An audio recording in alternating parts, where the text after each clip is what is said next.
Alors, le thème de cet après-midi sera investigation prophétique. Et je vais demander à ma petite chérie si elle veut bien nous lire l'évangile de Marc au chapitre 2, des versets 1 à 12. Alors je lis. Quelques jours après, Jésus revint à Capernaum.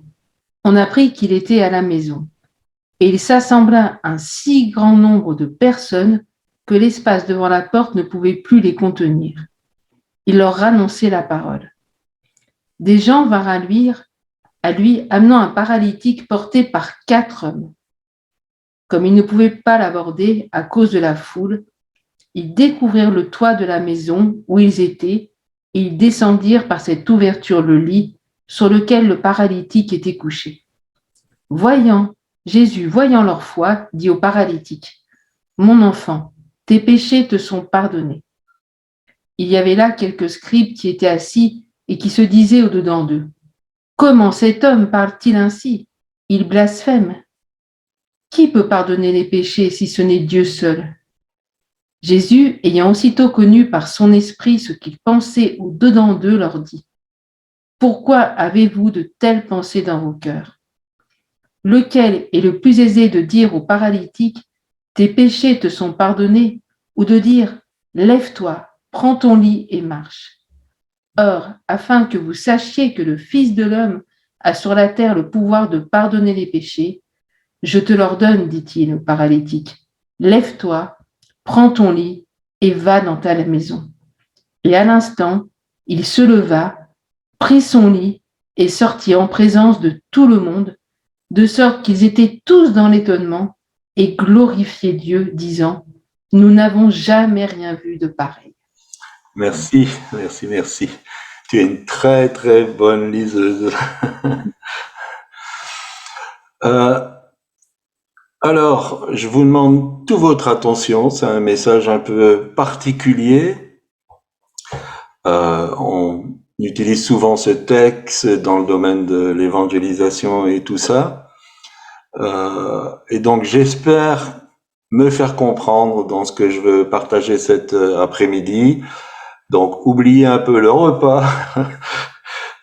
J'espère que la digestion est terminée et que vous allez pouvoir vraiment capter la pensée qu'il y a derrière ce message. En fait, si j'appelle ça de l'investigation prophétique, c'est parce que il y a beaucoup de confusion au niveau du prophétique. Souvent, le prophète est assimilé à un prédicateur de l'avenir avec moult détails. Et dans la période qui a démarré en 2020 jusqu'à aujourd'hui, on a entendu souvent des serviteurs de Dieu dire mais où sont les prophètes? Ils n'ont pas annoncé les choses, comment ça se fait et ainsi de suite. Alors bien sûr c'est une forme prophétique, mais je crois aussi qu'il y a une attente au niveau du ministère de prophète que le prophète va donner en détail ce qui va se produire et certains s'aventurent sur cette route, mais finalement annoncent des choses qui ne se réalisent pas. Évidemment, il y a eu des temps où il y avait des prophéties très très précises qui étaient données. Ce sont des temps particuliers avec des ministères particuliers, mais dans l'ensemble, le ministère prophétique n'est pas là pour prédire l'avenir, un peu comme la divination, avec moult détails. La voix prophétique n'est pas spécialement appelée à ça. Si nous prenons les prophètes de l'Ancien Testament, et spécialement ce qu'on appelle les grands prophètes, que sont Ésaïe, Jérémie et Ézéchiel, ils avaient plutôt dans leur prophétisme une analyse des événements et ils donnaient des paroles de la part de Dieu par rapport à cette analyse des événements. Alors bien sûr, est venu s'insérer dans ces annonces des prédictions, des choses pour l'avenir, mais souvent ces choses ne se sont réalisées que bien après leur mort. Je pense notamment à Ésaïe et son chapitre 53 qui est magnifique sur le Messie, mais entre Ésaïe et le Christ, il y a eu 10 siècles. Donc, ils ont annoncé des choses, ils ont annoncé le rétablissement d'Israël, ils ont annoncé un temps de retour, mais ces choses se sont produites bien après leur vivant. Mais de leur vivant, par l'analyse de ce qui se passait, ils donnaient une parole prophétique et surtout un appel au retour vers le Seigneur. Donc l'investigation prophétique, c'est discerner les temps au travers des événements et leur explication au travers de la parole écrite. C'est ce que je voudrais partager cet après-midi parce que ceci est accessible à tous. Si nous fouillons la parole de Dieu, nous allons comprendre les événements d'une manière prophétique par rapport à ce que la parole de Dieu, elle dit. Alors, il y a eu quelques années maintenant, en fait, on avait fait une expérience sur la Torah avec des ordinateurs. Et quand on mettait un code mathématique, on a retrouvé des annonces prophétiques. Je prends ça en exemple. Je dis pas que c'était extraordinaire, que c'était un miracle, mais je prends ça en exemple pour montrer la qualité de la parole de Dieu. Ce livre que nous possédons est une vraie bombe parce qu'il est d'une richesse extraordinaire. Et donc ces informaticiens ont donné à l'ordinateur l'ordre de faire une séquence mathématique des lettres. Et ils ont découvert qu'en faisant cette séquence mathématique, ils retrouvaient des choses qui se sont produites dans l'histoire, notamment le nom de celui qui a inventé la pénicilline, notamment que le peuple juif serait déporté dans des wagons. Il faut savoir que quand cette séquence mathématique se terminait, c'était sur le passage où le pharaon d'Égypte a envoyé des chariots pour aller chercher Jacob. Donc on peut y voir des coïncidences, et il y a plein de choses comme ça, mais ça montre la qualité de la parole de Dieu.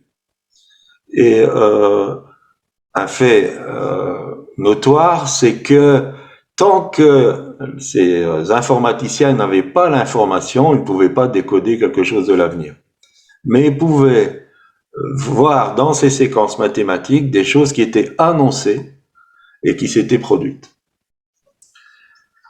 Nous avons une grâce, une bénédiction d'avoir la parole de Dieu.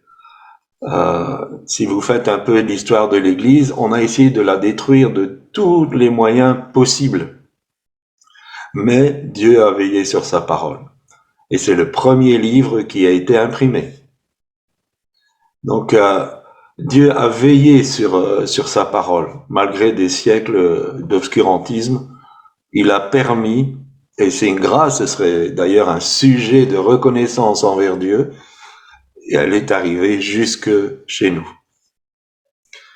Alors, l'investigation prophétique, c'est lire un texte, mais pas seulement d'une manière historique. Donc si nous prenons l'histoire que ma chérie a lue, c'est un fait historique. Mais l'investigation prophétique va prendre une autre dimension et une autre approche. Et je voudrais juste, par rapport à ce texte, faire quelques remarques. D'abord, il nous est dit qu'il y avait 4 hommes.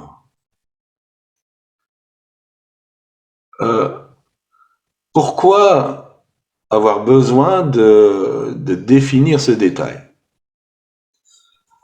Le chiffre 4 dans la parole de Dieu, fait souvent référence à la création de notre système solaire. Il faut savoir que le Soleil et la Lune ont été créés le 4e jour. Mais fait aussi référence à l'humanité en général. Nous avons les 4 points cardinaux, que sont le nord, l'est, le sud, l'ouest. Et aussi, nous avons les 4 éléments. Et la symbolique dans ce texte, c'est d'associer les 4 éléments à cette histoire. Alors ces 4 éléments, ce sont le feu, ce sont l'eau, ce sont l'air et ce sont la terre. Alors, dans cette investigation, ces 4 hommes, la symbolique, c'est que chacun d'entre eux représentait un élément. Et le premier, bien sûr, c'est le feu. Et notre Dieu est un feu dévorant. Vous allez voir où je veux en venir. Le deuxième, c'est l'eau. L'eau, c'est la parole. Et la parole, c'est Christ. D'ailleurs, dans 2 Pierre, chapitre 3, verset 5, il est dit « Ils veulent ignorer en effet que des cieux existèrent autrefois par la parole de Dieu, de même qu'une terre tirée de l'eau est formée au moyen de l'eau. » Le troisième élément, c'est l'air. Alors, qui est le souffle? Qui est le roi? Qui est l'air? C'est le Saint-Esprit. Et enfin, le 4e élément, c'est la terre. Et la terre, c'est l'être humain. Et qu'est-ce qu'on peut comprendre? D'abord, ces 4 hommes, ils avaient du zèle. Ils étaient en feu. Ils avaient la foi en Christ. Sinon, ils ne se seraient pas donné le mal qu'ils se sont donné. Ils étaient inspirés du Saint-Esprit et déterminés. Et enfin, il y en avait un qui avait un sens pratique et qui a trouvé une solution aux obstacles qui se mettaient devant eux en enlevant le toit.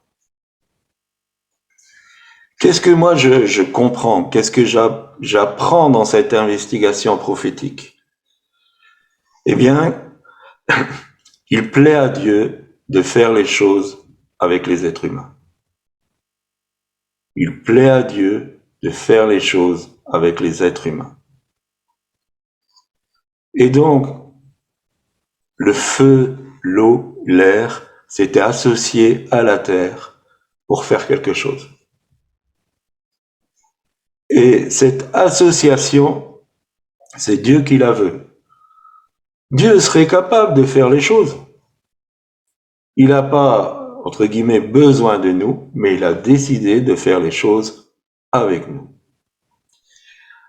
Et ce que ces 4 hommes ont fait, donc cette trinité associée à l'être humain, ils ont porté la souffrance de l'humanité, qui est représentée par le paralytique. Ils ont pris ensemble la souffrance de l'humanité pour lui donner une solution. Alors, les 3 ne vont pas devenir 4. Rappelez-vous que l'être humain a été créé à l'image de Dieu.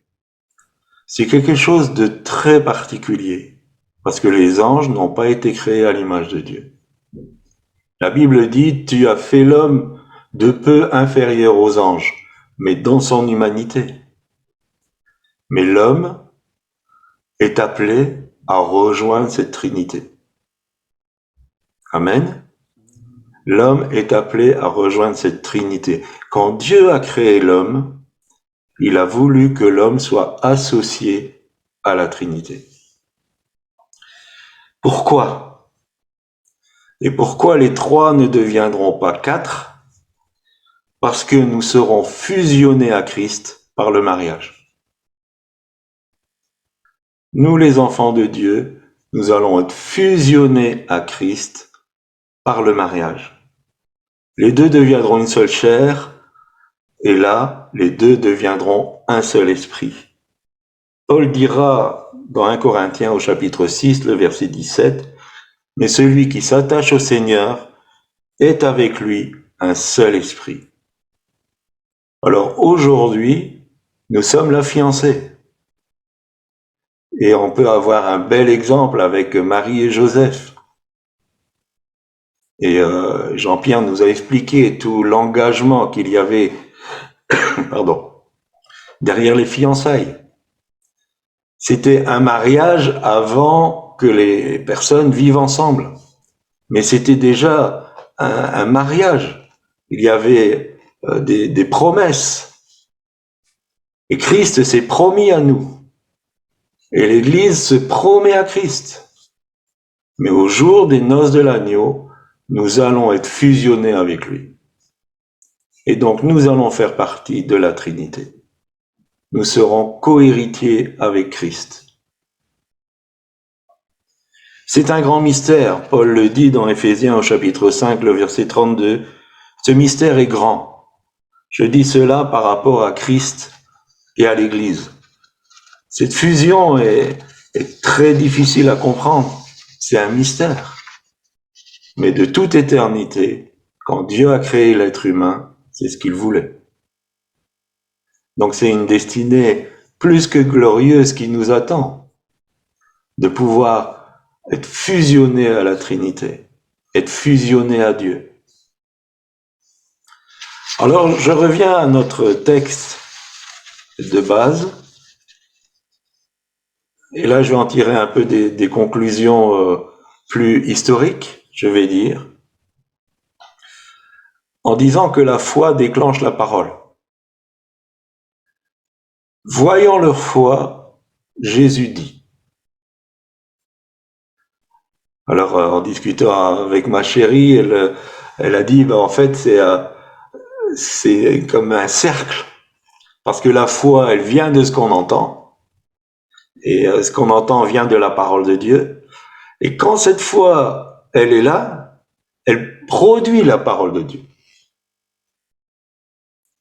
Ce qui fait que Jésus va prononcer une parole, c'est parce qu'il a vu la foi.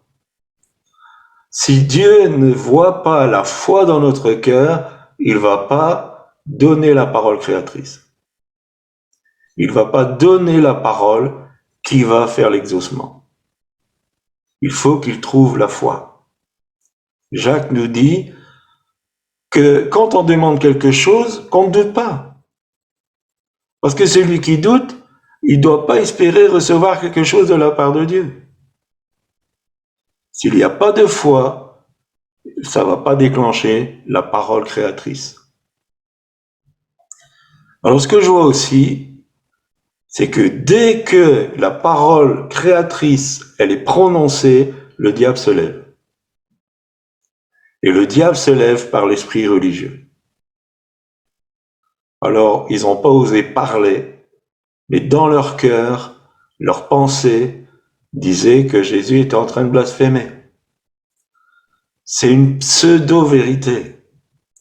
Faut pas croire que le diable vient avec des mensonges comme des montagnes. Il vient avec des pseudo-vérités.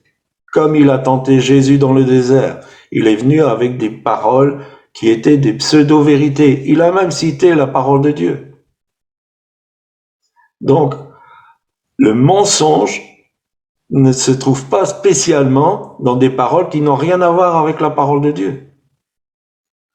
Mais c'est une vérité qui est déformée. Et pourquoi c'est déformé? Ils avaient raison, il n'y a que Dieu qui est capable de pardonner les péchés. Mais ce qu'ils ignoraient, c'est que Christ était Dieu. Et qu'il avait ce pouvoir. Et qu'il avait le pouvoir de pardonner les péchés. Et il l'a démontré par un acte de puissance après. Pour dire, voilà, c'est facile de dire tes péchés sont pardonnés. Mais c'est nettement moins facile de dire à un paralytique, lève-toi et marche. Et il l'a démontré pour qu'ils comprennent qu'ils étaient dans l'erreur. Mais si la foi enclenche la parole de Dieu, il y aura une opposition. Et cette opposition va peut-être pas venir du monde, Parce que bien souvent, elle va venir de ceux qui se disent chrétiens et qui sont dans l'erreur. Un jour, ma chérie a reçu le verset « Tu seras sauvé, toi et ta famille ». Et quand elle a dit ça, quand elle a expliqué ça, parce que son père nourricier était malade, on l'a découragé, on l'a dit oh, « mais tu sais, faut pas prendre une parole comme ça, c'est pas pour toi ». Mais Dieu a agi. Elle a dû rester ferme face à des chrétiens. Donc, quand la foi naît dans votre cœur, attendez-vous à ce qu'il y aura de l'opposition avec des pseudo-vérités. Et restez attachés à la parole de Dieu, parce que c'est comme ça que la parole créatrice va être mise en route et que vous aurez votre exaucement. Voilà ce que je voulais dire, peut-être d'une manière un peu plus historique par rapport à ce texte. Et j'en viens à mon chiffre 4. Alors vous savez qu'Ézéchiel 37, c'est le verset 9 spécialement. Il me dit, prophétise, Ézéchiel 37, verset 9, et parle à l'esprit, prophétise, fils de l'homme, et dis à l'esprit, ainsi parle le Seigneur, l'Éternel, esprit vient des quatre vents. Des quatre vents, je me perds, souffle sur ces morts, et le terme exact c'est souffle sur ces tués avec violence, et qu'ils revivent. Les quatre vents représentent l'ensemble géographique de la Terre. Le vent du nord, de l'est, du sud et de l'ouest. Et ces quatre vents se rassemblent à un endroit. Et quand ces quatre vents se rassemblent à un endroit, il y a une action particulière. Notamment dans Ézéchiel 37, où cette armée qui avait été détruite, qui avait été tuée avec violence, est revenue, est ressuscitée, est revenue à la vie et a été à nouveau sur ses pieds pour faire l'œuvre de Dieu. Marc au chapitre 13, le verset 27, nous dit « Alors il enverra ses anges et il rassemblera les élus des quatre vents, de l'extrémité de la terre jusqu'à l'extrémité du ciel. » Rassemblés à un endroit. Le principe des quatre vents, c'est de ramener les choses à un endroit. Et alors, il y a un verset que Jésus a cité qui pose beaucoup de problèmes de compréhension. Mais je le comprends dans ce sens. Et ce verset, c'est Matthieu 24 au verset 28. C'est là où est le cadavre que les aigles se rassembleront. En quelque lieu que soit le cadavre, là s'assembleront les aigles. Nous avons notre cadavre d'Ézéchiel 37 et nous avons une concentration prophétique, puisque les aigles c'est le symbole du prophétique. Nous avons une concentration prophétique là où le cadavre est. Et ça, c'est l'action de Dieu dans les jours, dans les mois, dans les années qui viennent. C'est qu'il va avoir une concentration excusez-moi, il va avoir une concentration prophétique afin que ces eaux revivent. Et ce sera de la volonté de Dieu. Ce ne sera pas une concentration faite par l'homme. Ce ne sera pas un essai de mettre des choses ensemble. Ce sera une concentration sur l'appel de Dieu. Et ceux qui ont l'onction prophétique vont se rassembler à un endroit, là où il y a la mort, là où il y a le cadavre.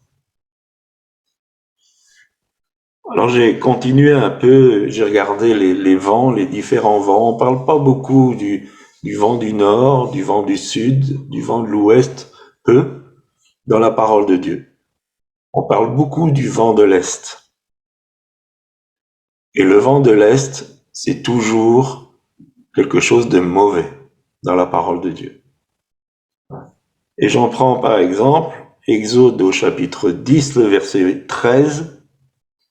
Moïse étendit sa verge sur le pays d'Égypte, et l'Éternel fit souffler un vent d'Orient sur le pays toute cette journée et toute la nuit. Quand ce fut le matin, le vent d'Orient avait apporté les sauterelles. Et les sauterelles ont tout mangé en Égypte. Et souvent, le vent d'Est dans la parole de Dieu est associé à une catastrophe. Alors, ce que moi j'ai compris, c'est que la famine spirituelle, elle vient d'Orient, elle vient de l'Est. Elle vient d'Orient et nous pouvons remarquer que aujourd'hui, spécialement en Occident, donc l'Occident c'est l'Europe, c'est les États-Unis du Nord et l'Amérique du Nord. En Occident, les religions orientales ont pollué le véritable évangile. Et on trouve partout des traces, des souches de religion orientale. Et des chrétiens s'adonnent à des choses qui sont des philosophies orientales, qui sont des médications orientales, qui sont dans la sagesse de l'Orient. Et d'un autre côté, nous avons les pays de l'Est qui ont été les instigateurs d'un communisme antichrist. Et bien sûr, le mur de Berlin est tombé, et je vais vous expliquer quelque chose après. Mais ils ont été les instigateurs d'un communisme antichrétien. Et ce communisme, ils l'ont favorisé dans d'autres régions du monde. Que ça soit en Corée du Nord, que ça soit à Cuba, que ça soit dans d'autres régions. Et la Chine fait partie de l'Orient.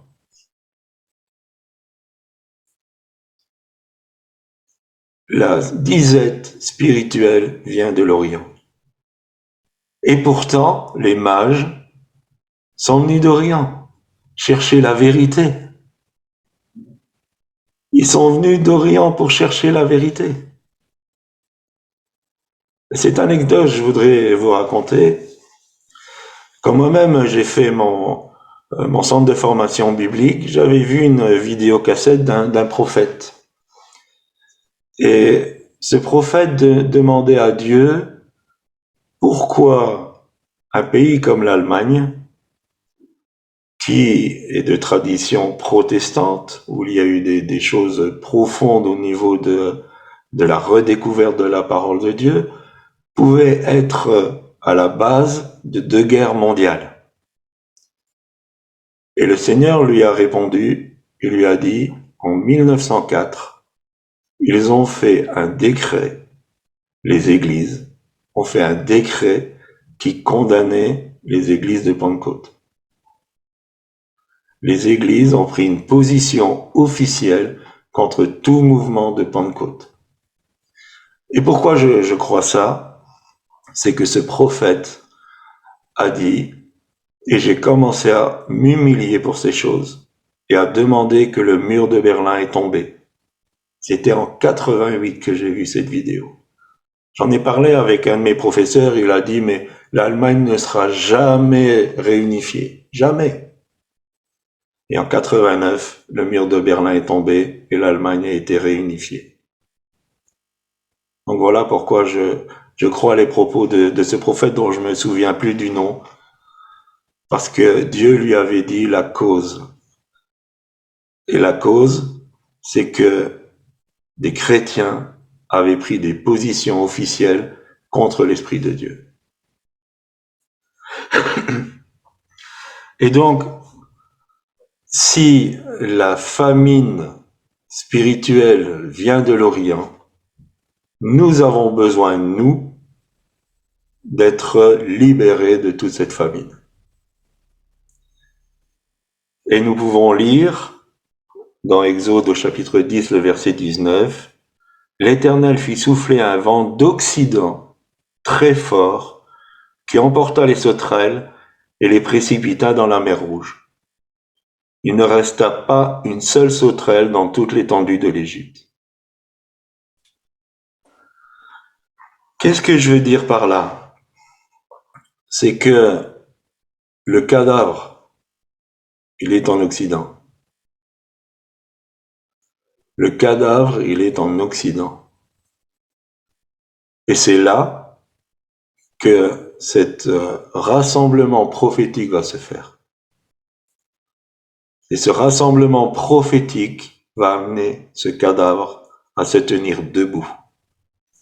Et va chasser au loin toute cette famine spirituelle, tous ces mélanges, toutes ces choses qui viennent polluer l'œuvre de Dieu. Mais pour cela, nous devons commencer à prier dans ce sens et être une voix prophétique. Nous devons avoir foi dans ce que Dieu est capable de faire. Et en mettant notre foi, la parole créatrice va se mettre en route. Et la parole de Dieu va appeler cette concentration prophétique pour que l'esprit des 4 vents rende vie au cadavre. Alors bien sûr, je ne dis pas que tous sont morts. Il y en a qui sont vivants, qui sont, du moins, on espère que nous, on est bien vivants en Dieu.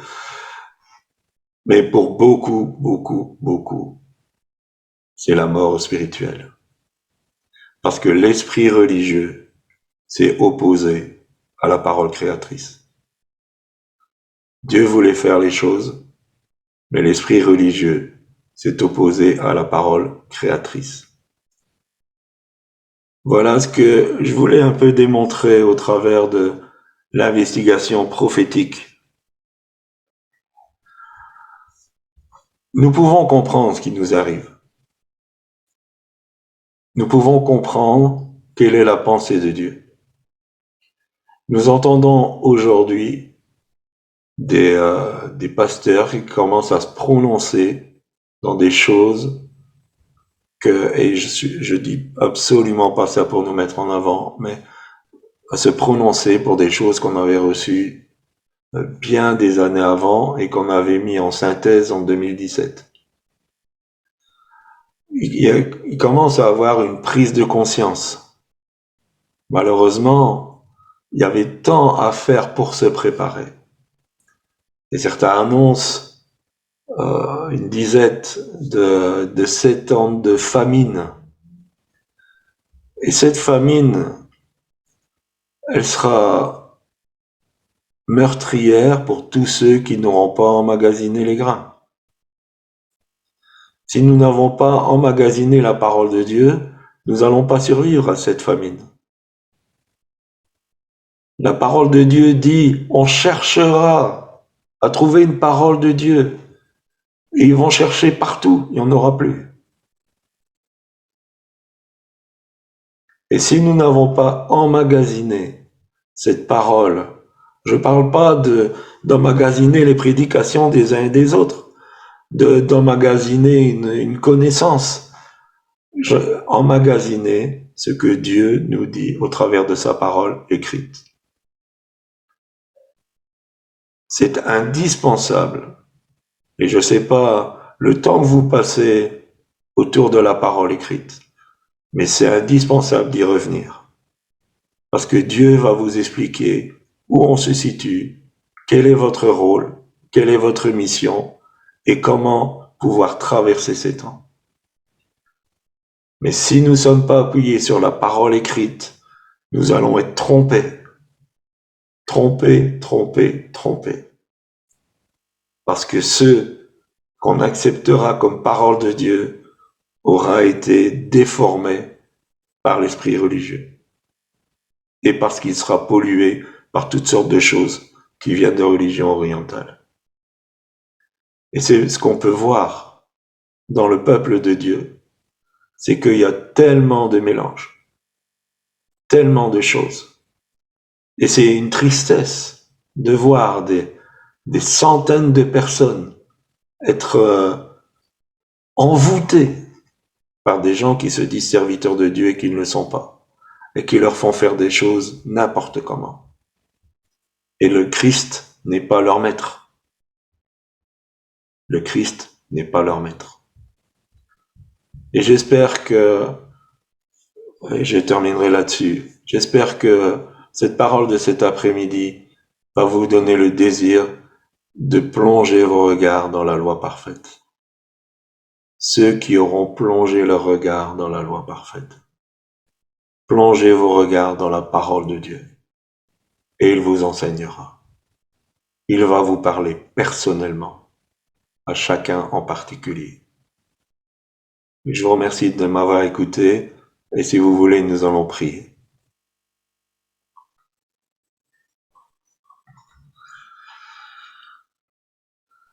Saint-Esprit, merci Seigneur.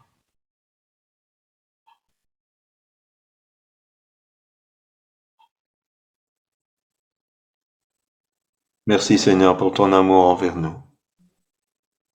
Merci Seigneur parce que tu n'es pas avare de te révéler. Merci Seigneur parce que tu veux que nous prenions conscience de où nous sommes et des événements qui nous entourent. Seigneur, je te prie pour chacun, chacune en particulier. Seigneur, s'il y a des racines de ce mélange, que ces racines brûlent au nom de Jésus. Seigneur, que nous soyons remplis de la vérité de ton évangile, remplis de cette parole qui est la vérité, sans mélange, sans compromis. Seigneur, que nous puissions nous tenir debout, fondés sur ta parole. Et Seigneur, que la foi grandisse dans nos cœurs pour que la parole créatrice se manifeste dans nos vies, dans nos villes, dans nos nations. Nous te le demandons au nom de Jésus. Seigneur, tu as dit, ne crains pas, petit troupeau, parce que j'ai décidé de vous donner le royaume. Seigneur, donne-nous le royaume et la dimension prophétique qu'il y a dans le royaume. Je te le demande au nom de Jésus. Parle-nous par des convictions, par des rêves, par des pensées profondes. Parle-nous d'une manière ou d'une autre. Mais Seigneur, nous voulons y prendre garde. Merci Seigneur pour ta présence. Je te bénis au nom de Jésus. Amen. Amen.